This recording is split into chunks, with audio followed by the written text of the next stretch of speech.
ایک شخص اپنی بیوی سے بے پناہ محبت کرتا تھا۔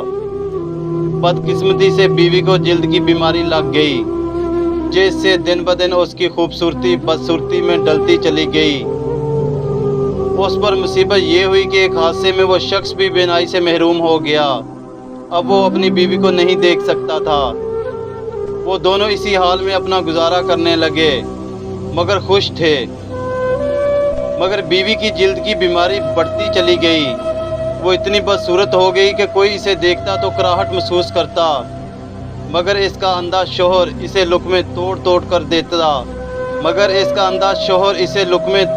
کر کھلاتا، اور دونوں میں بے پناہ محبت تھی۔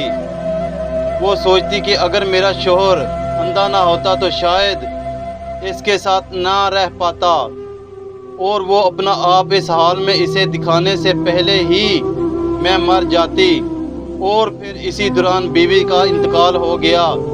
اس صدمے میں شوہر نے اپنا سب کچھ فروخت کیا اور دوسرے شہر جانے لگا، تو راستے میں کسی نے آواز دی، اب تک تو تمہاری بیوی تمہاری آنکھیں بنی ہوئی تھی، وہی تمہیں پکڑ پکڑ کر راہ چلاتی تھی، وہی تمہاری مدد کرتی تھی، اب کہیں اکیلے کیسے جاؤ گے؟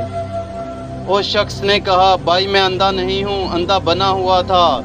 یہ احساس میری بیوی کے لیے بہت تکلیف دہ ہوتا کہ میں اس کی بدصورتی کو دیکھ رہا ہوں۔ یہ کہہ کر وہ شخص شہر چھوڑ کر چلا گیا۔ کہنے والے کہتے ہیں، جب اس شخص کا انتقال ہوا تو خلق اسے اللہ کا ولی کہہ کر پکارتی